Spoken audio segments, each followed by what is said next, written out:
Hi viewers, உங்கள் Ramachandran plumber.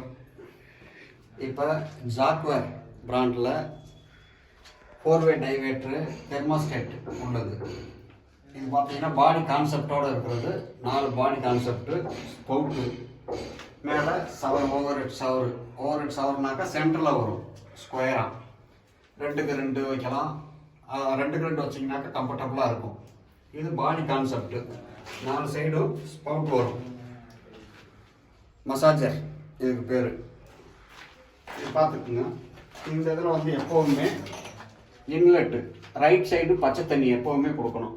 பச்சை தண்ணி கொடுக்குறதுலேயே எப்போவுமே ஒரு கண்ட்ரோல் வால்வ் நீங்கள் கொடுக்குறது ரொம்ப எல்லாம். இப்போ பார்த்துக்குங்க, இந்த பாடி கான்செப்டுக்கு எப்போவுமே பச்சை தண்ணிக்கு ஒரு கண்ட்ரோல் வால்வு நம்ம இங்கே பாத்ரூம்குள்ளே கொடுக்கணும். எல்லாருமே என்ன மிஸ்டேக் பண்ணுறாங்கனாக்கா மொட்டை மாடியில் வச்சிடுறாங்க. ஏதாவது ஒரு சின்ன கம்ப்ளைண்ட் அட்டன் பண்ணணும் அப்படின்னாக்கா ஒவ்வொரு வட்டம் மொட்டை மாடி போகணும். அந்த மாதிரி பண்ணாமல் நம்ம இங்கே ஒரு control valve, already pressure pump இந்த மாதிரி போட்டாலே ப்ரெஷர் பம்பு கண்டிப்பாக வைக்கணும். அப்படிங்கும்போது இங்கே ஒரு கண்ட்ரோல் வால்வை போட்டு போக வேண்டியதானே. இது இப்போ கம்ஃபர்டபுளாக ஏதாவது வேலை செய்யணும்னா க்ளோஸ் பண்ணிட்டு ஈஸியாக வேலை செய்யலாம்.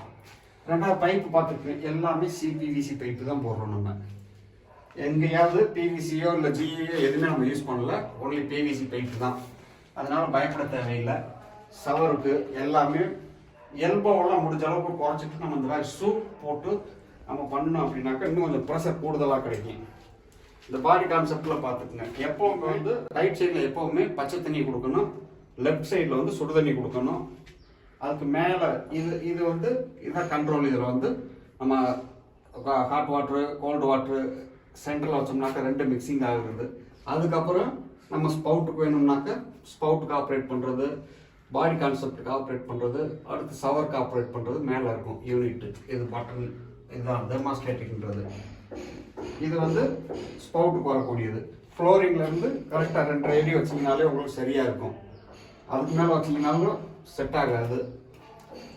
மேலே பார்த்தீங்க அப்படின்னாக்கா சவருக்கு, ஓவர் ஹெட் சவருக்கு 7 அடி இப்போ வந்து நம்ம கொடுத்துருக்குறோம். 7 அடிக்கு மேலே வச்சோம்னாக்கா பால் சீலிங் போடுறாங்க. அந்த பில்லர்லாம் கட்டுப்போம். அந்த பில்லருக்காக குறுக்கு பீமுக்காக வந்து பால் சீலிங் போடுறதுனால பால் சீலிங் சென்டரில் வந்து 2க்கு 2 சவர் வைக்கிறாங்க.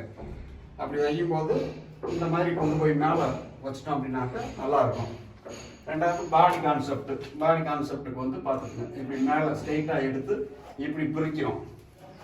இப்படி பிரித்து இந்த மாதிரி நம்ம போட்டுட்டோம் அப்படின்னாக்கா ப்ரெஷர் வந்து ஒரே ஈவனாக கிடைக்கும்.